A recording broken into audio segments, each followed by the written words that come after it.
encore un couteau de chez Dodo Safari Camp que je vais vous présenter. Donc je l'ai appelé le pourquoi pas, parce qu'on me posait la question pourquoi un manche si grand pour une si petite lame. Bah pourquoi pas.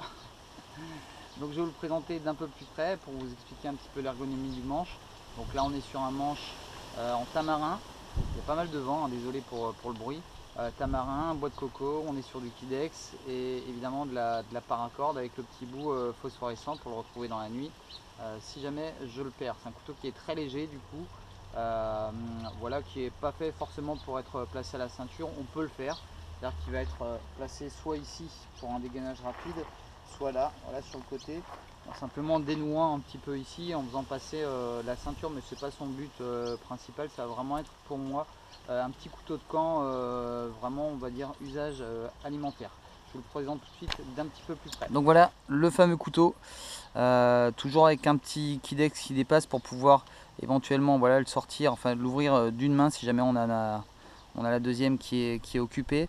Donc comme on voit, ça ressemble vraiment à un Puukko au niveau de la lame. Donc c'est vraiment une lame utilitaire. C'est de l'acier au carbone. Donc l'acier carbone, comme je vous le disais, c'est un mordant qui est très sympa parce qu'on attaque vraiment très vite les matériaux. Ça c'est assez sympathique. Maintenant au niveau de l'ergonomie du manche, alors comme on peut le voir, c'est un petit peu surélevé ici. J'ai vraiment gardé le bois brut, parce que je trouve ça assez sympa de voir toutes les fibres du bois et de se rendre bien compte que ça vient simplement d'un bout de bois, un bout de coco. Donc vraiment un très bon maintien ici. On l'a vraiment bien en main pour les coupes de force, etc. Acier carbone, c'est pas vraiment pour un usage alimentaire. Moi je l'utilise quand même pour le saucisson, je vois pas de différence au niveau du goût. Après quand c'est effectivement des fruits, etc., c'est pas conseillé. Sur une pomme par exemple on le ressent assez vite. Pareil sur du citron, voilà, c'est un petit peu couillon de couper du citron avec parce que c'est très acide, et comme vous pouvez peut-être le voir, il y a déjà des petites traces d'oxydation. Il n'est pas complètement terminé, il n'est pas encore poli complètement. Au niveau du manche, moi mon critère c'était déjà d'avoir une bonne prise en main. Ça c'était la première chose, quel que soit le mode où je l'utilise. Si j'utilise dans ce sens ou éventuellement comme ça, l'avoir vraiment toujours très bien en main, même si c'est une petite lame.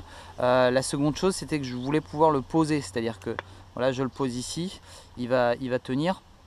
Si je le pose ici également et dans n'importe quel sens, voilà, la lame ne va pas toucher. C'est-à-dire si je l'utilise pour un contact alimentaire et que je le pose ensuite, la lame ne va pas toucher à aucun moment la surface sur laquelle je vais le poser. Donc ça c'était pour moi un critère important. Donc c'est un couteau du coup en tamarin qui est très léger. Ça c'est ce qui est assez sympathique. Comme je disais, voilà, c'est pas vraiment un couteau qui est fait pour être porté forcément.